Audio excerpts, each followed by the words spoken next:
everyone. I am Holly Brown. I'm the owner of Vision Home Mortgage, and today I'm here with Jennifer Smith, Lawyers Title. We're walking you through the home buying process. So, Jen, I know we talked about title insurance. Can you buy a house without it? You can buy a house without title insurance, but I will tell you 100% you never want to buy a house without title insurance because you never know what you kind of like when you go to the doctors, when the doctor, this is going to be a long version. Okay, that's okay. We'll do a long version. We can shorten it up. So the reason why is when you say you go to the doctors never know what's going on until they do a full examination. So you never know if you're buying a house from your brother or sister, you never know what kind of credit they have, if they have a bankruptcy, if they have any child support.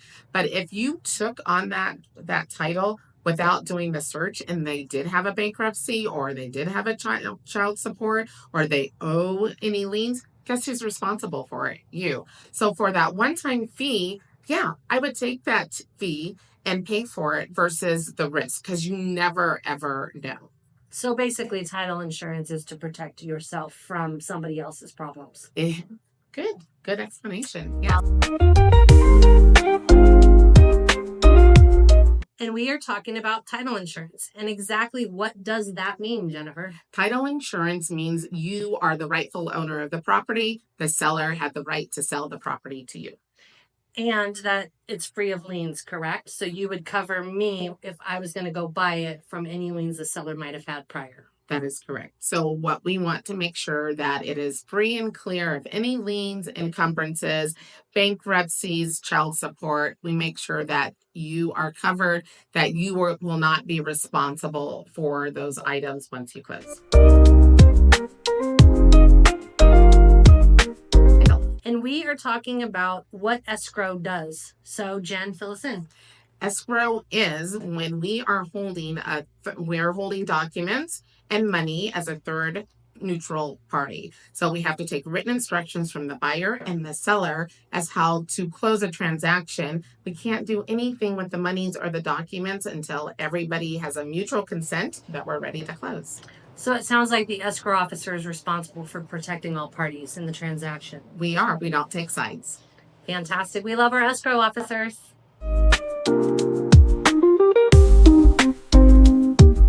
And next up is a statement of information. What is it and why do you have to fill it out?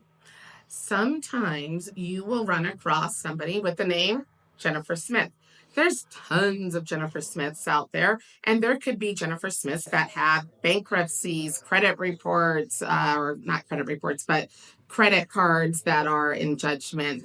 And we need to verify that you are not one and the same person. So when we ask you as a title company to fill out a statement of information, do so as quickly as possible because you never know what we're looking for. And it could hold up your closing if you do not get us that statement of information quickly. So what exactly is earnest money and who gives the earnest money? All right. So earnest money deposit is when a buyer deposits funds into escrow for the purchase of their home. So it is an act of good faith. And that money stays there until you close escrow and then it's credited towards you at closing, correct? That is correct.